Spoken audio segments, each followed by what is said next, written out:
자, 시작하겠습니다.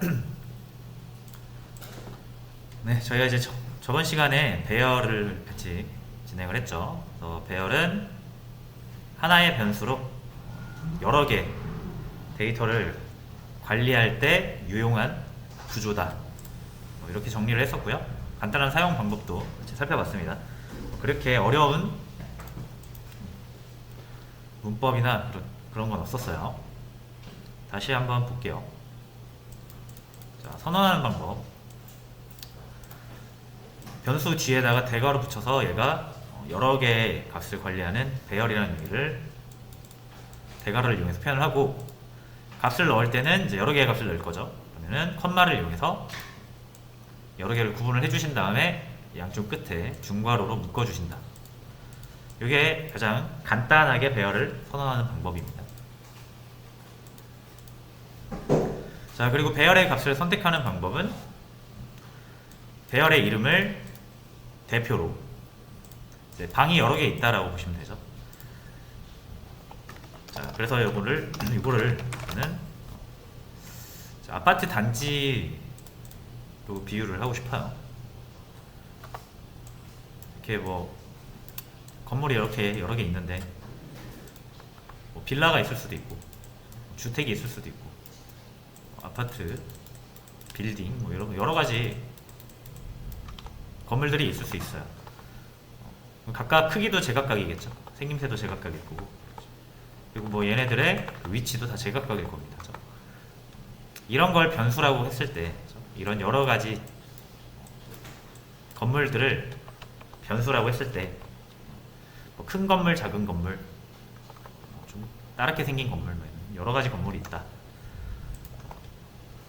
그 중에서 이제 뭐 요 정도 하나를 가져다가, 자, 인트가 이렇게 생겼다 가정을 해볼게요. 자, 그럼 주택이라고 해서, 다시요. 주택이 이렇게 예쁘게 이렇게 막 모여있진 않잖아요. 이 집 저 집 뿔뿔이 흩어져 있습니다. 자, 그래서 이제 이게 뭐랄까 질서가 없는 거죠. 질서가. 그러니까 질서가 없으면 이 집에서 이 집으로, 이 집에서 이 집으로 찾아가는 게 쉽지가 않죠. 정확한 주소를 알고 있지 않으면 찾아갈 수가 없습니다. 자, 근데 이제 배열은 이런 건물들을 이렇게 아파트 단지로 생각하시면 돼요. 그죠? 아파트 단지 이렇게 생겼죠. 아파트 한 동이 있고, 이런 동이 정확히 같은 규격으로 이렇게 나열이 됩니다. 그래서 101동, 뭐 102동, 103동, 104동, 105동. 그죠? 자, 그리고 우리가 아파트 이 1동에다가 따로 이름을 짓지는 않죠. 그죠? 만약에 여러분들이 자이 아파트다라고 하면은 이렇게 묶어가지고 단지로 만들잖아요. 그래서 자이 아파트 단지. 그죠? 이거 통틀어서 자이 아파트라고 하죠.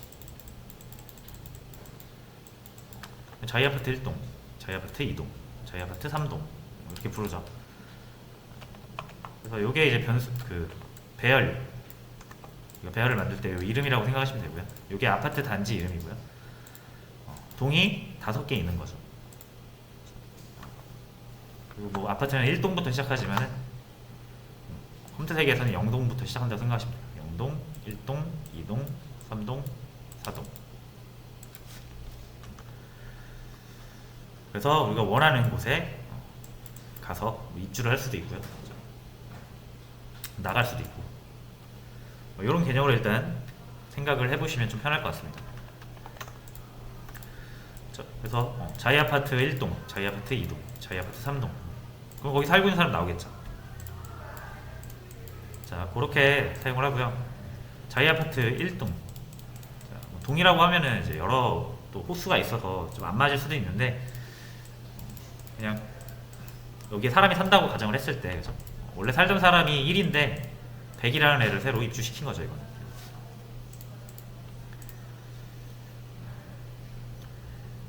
자, 그래서 이렇게 사용하는 방법을 살펴봤고요. 자, 그래서 우리가 이제 학생 성적 관리 프로그램을 만들고 있었습니다.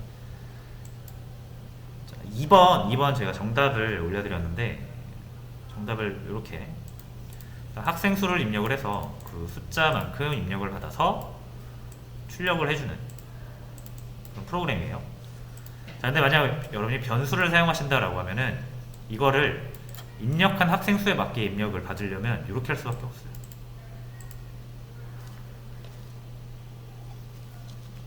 출력할 때도 이렇게 할 수밖에 없어요. 엄청 복잡하죠. 이게 변수 3개라서 그나마 다행이지, 변수 10개면은 이거 이제 생각하기도 싫습니다. 1개일 때, 2개일 때, 3개일 때, 4개일 때, 5개일 때 이 조건을 다 따져야 돼요. 그렇지 않으면은 표현할 수 있는 방법이 없죠. 왜냐면 변수 이름이 딱 정해져 있기 때문에 우리가 동적으로, 일괄적으로 처리할 수가 없어요. 자, 그래서 제가 이제 과제로 드린 게 이거를 배열로 한번 만들어 봐라. 그럼 간단하게 할 수 있을 것이다. 자, 그런 문제가 있었고요. 이거 한번 같이 풀어보도록 하겠습니다.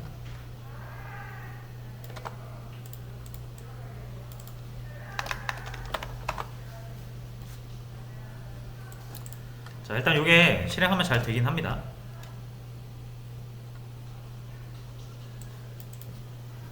두 명 입력하면 2명이 정보만 입력받아서 할 수가 있고요. 자, 이렇게 3명.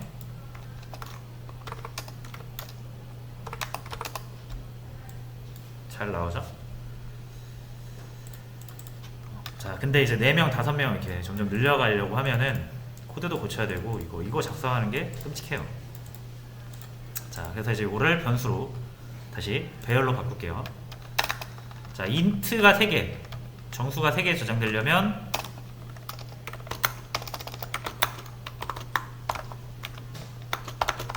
자, 이렇게 해야죠.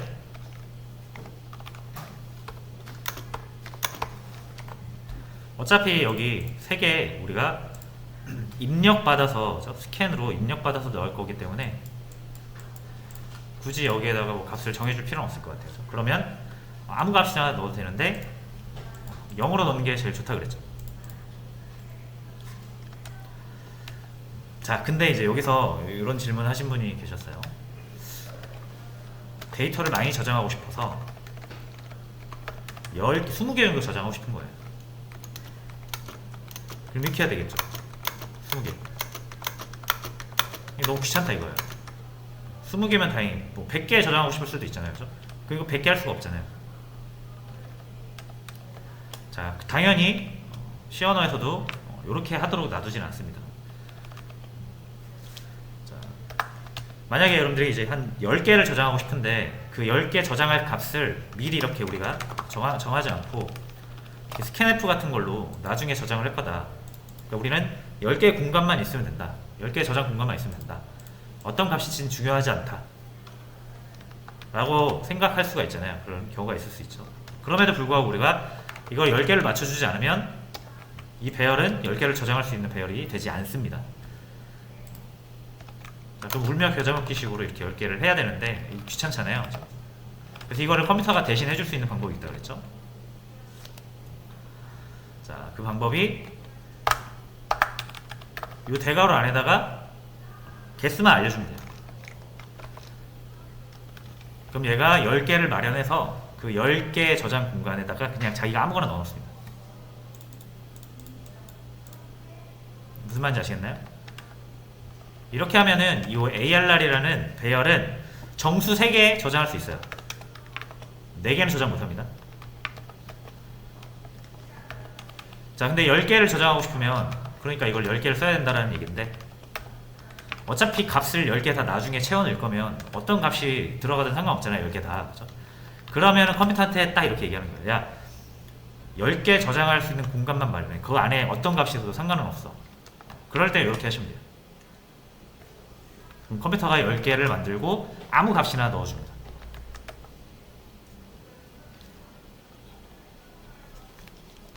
자, 그래서 이거는 딱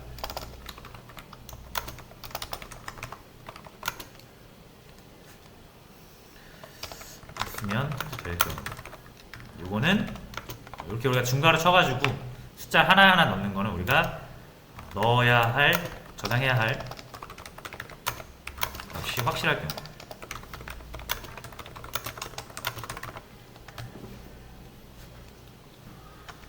자, 근데 어떤 경우가 더 많을까요? 이 밑의 경우가 압도적으로 많습니다. 여러분들이 미리 값을 정해서 저장하는 경우는 많이 없어요. 공간만 마련해 놓고 뭐 사용자가 입력을 하거나 아니면 다른 외부 함수나 이런 데서 받아오는 데이터가 저장되거나 하는 경우가 많기 때문에 사실상 이제 밑에 표현을 더 많이 쓰시게 될 겁니다. 아셔야 되는 거고. 자, 그럼 일단 3개를 저장해야 되잖아요. 이렇게 해도 되고 이렇게 해도 되죠. 자, 위에 거든 밑에 게 편하죠. 그래서 밑에 걸로 하겠습니다. 이름은 그냥 ARR로 할게요. 자, 그러면은 여러분들 배열 같은 게 좀 어려우신 분들, 처음이신 분들은 그림을 그려보시는 게 좋아요. 그래서 프로그래밍 처음 하시는 분들, 특히 시어너 하시는 분들은 옆에 메모장, 펜 있으면 좋습니다. 막 낙서하면서 순서도도 막 그리면서 그렇게 하는 게 더 잘 되실 거예요. 자, 저도 일단 그림으로 한번 해볼게요. 자, 요 세 개의 변수를 썼던 방식과 배열을 쓰는 방식 두 가지를 비교를 할 겁니다. 이렇게 하는 게 낫겠다. 자, 변수 3개를 이용하는 방식은 이렇게. 자, 각각 1, 2, 3이죠. 여기를 제가 1 숫자로만 2, 3 표현을 하겠습니다. 자, 됐고요. 여기는 이렇게 생겼어요.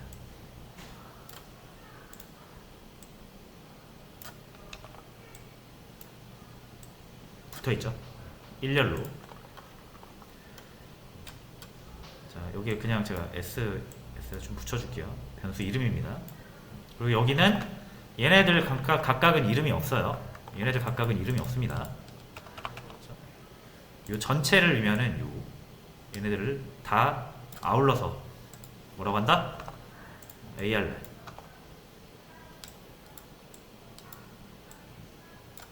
이라고 하는 거고요. 이제 얘가 0번째, 이름은 없고 순서만 있죠.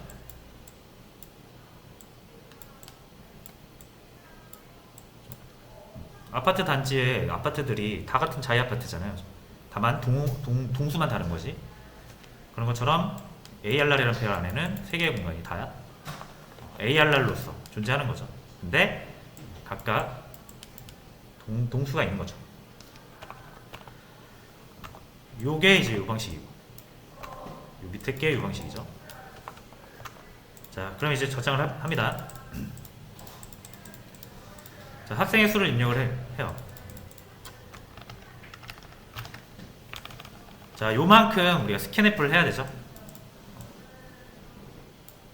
학생 1이면 1번, 학생 1이면 이게 2번, 학생이 3이면 요거 3번. 요거를 저번 시간에 반복문을 이용해서 표현을 하는 거 같이 해봤어요.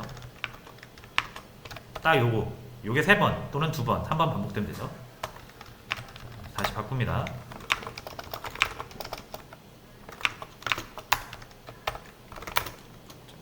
0부터 3 하면 3번이죠, 이거.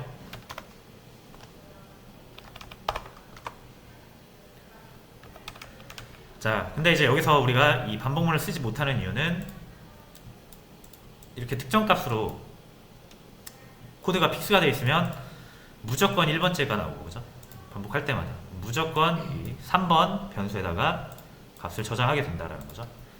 그래서 똑같은 표현에서 바뀌는 부분만 따로 떼가지고 우리가 표현할 수 있어야 된다 그랬잖아요.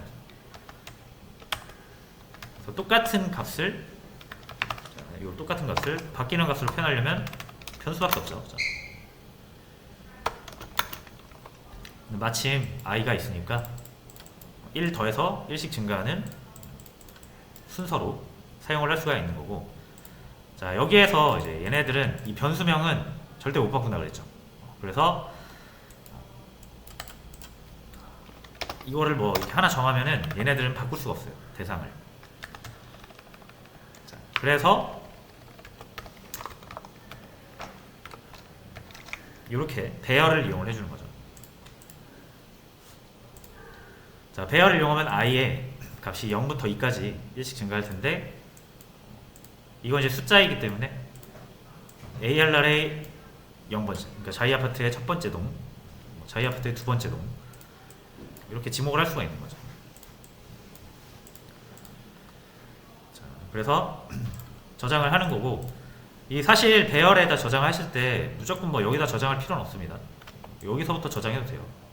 이렇게 뒤에부터 저장을 해도 되고, 가운데 저장했다가 앞에 저장했다가 뒤에 저장했다가 해도 됩니다. 근데 사람이 생각할 때 중간부터 하고 앞에 뒤에 하는 거, 또는 뒤에서부터 앞으로 하는 것보다 그냥 앞에서부터 뒤로 차곡차곡 쌓는 게 제일 사람들한테 그 편하잖아요. 사람들이 생각하기에. 그러니까 그냥 앞에서 저장하는 거예요. 배열은 무조건 앞에서 저장해야 된다, 이런 규칙 같은 건 없습니다. 여러분들이 그 데이터가 3개가 있어가지고 이걸 저장하기 위해서 변수 3개 만들었잖아요. 이걸 뭐 여기다 넣을 수도 있고, 여기다 넣을 수도 있고, 여기다 넣을 수도 있고, 마음이죠, 그죠? 마음이죠. 특히나 이렇게 변수 같은 경우는 뭘 어디에 넣어도 상관이 없습니다. 그죠? 어차피 얘네들은 질서가 없기 때문에 누굴 어디에 넣어도 우리가 이 이름만 잘 기억하고 있으면 돼요. 자, 근데 이제 여기 아파트 단지에 넣으시려면 3개의 데이터가 있을 때 얘를 이제 여기에 넣으면 이제 얘가 들어가야 될 공간이 이제 2개가 남죠. 똑같은 데 넣으면은 덮었으니까 안 되겠죠. 그래서 이제 빈 공간을 이렇게 찾아가야 되는데, 이거를 규칙성 없이 막 넣으면 우리가 나중에 꺼내 쓰기 힘들잖아요. 그죠? 그래서 제일 규칙 정하기 쉬운 게 앞에서부터 그냥 차곡차곡 쌓아 나가는 게 그냥 사람이 생각할 때 제일 편하다 이거예요. 자, 그래서 0부터 마지막까지 그냥 1씩 증가시키는 겁니다. 이 i 값을.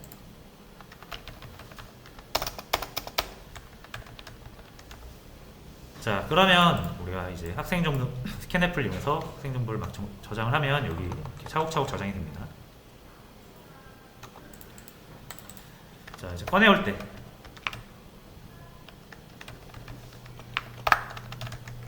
때도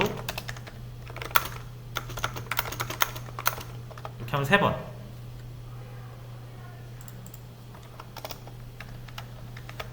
자, 잠깐, 근데 3번이 아니죠. 이렇게 학생 정보 하나씩 꺼내야 되는데 3번 맞네요. 죄송합니다. 자, 꺼내올게요. 요거 역시 n번째 학생 %T죠. 결정되지 않고 계속 바뀌어야 되는 곳은 우리가 이렇게 무조건 특정 값으로 고정하면 안 됩니다.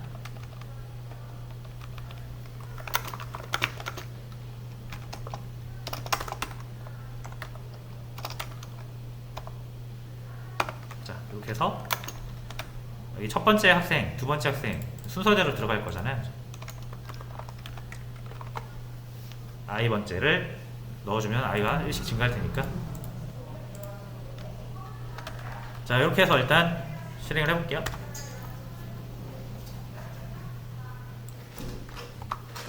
자, 학생 수 뭐 3명. 자, 잘못 넣었네요. 이 점수가 여기 앞에 나오죠.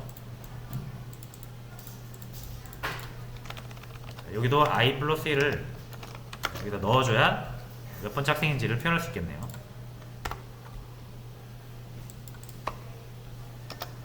자, 3명. 잘 나오죠. 한 번만 더 해볼게요. 2로 해서 2명을 입력한다고 해도 3명을 입력받아 버리죠. 요거는 이제 여기를 3으로 고정해놔서 그렇고, 이 학생의 수를 입력받았으니까 이제 요만큼을 돌려줘야겠죠. 이렇게 바꿔주면 되겠습니다. 1명. 자, 이제 학생의 한 명의 학생의 점수는 이제 출력이 가능해졌고, 나머지 총점이랑 평균 구해서 넣어주면 되겠죠. 학생들의 총점.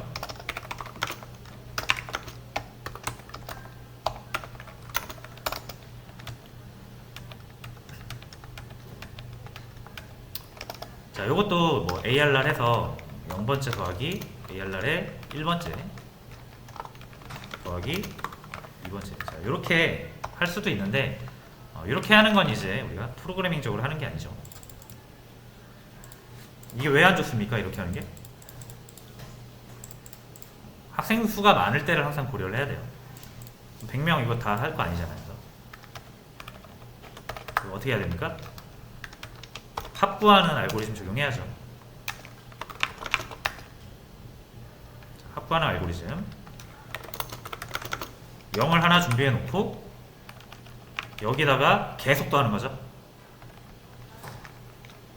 자, 그래서 0부터 몇 가지?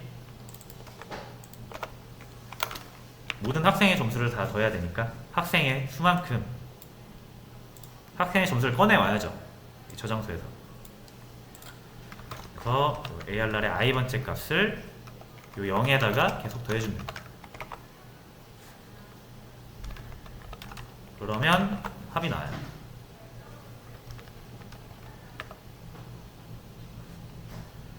됐죠? 자, 그리고 총점 말고 평균. 수업 나누기 몇입니까? 이것도 이렇게 3 하시면 안 됩니다.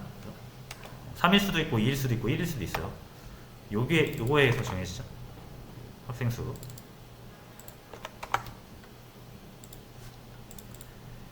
자, 이렇게 해서 완성이 됐습니다. 3명, 100, 110, 80.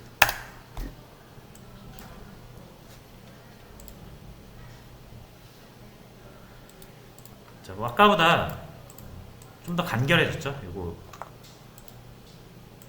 요거 보시면 요거보다 훨씬 나아졌죠. 그리고 얘는 학생 수가 늘어서 변수가 늘어날수록 이것도 어마어마하게 길어지는데, 얘네들은 이 코드가 크게 길어지지가 않습니다. 요것만 이렇게 변경을 해주면 돼요. 10명이면 10개, 20명이면 20개.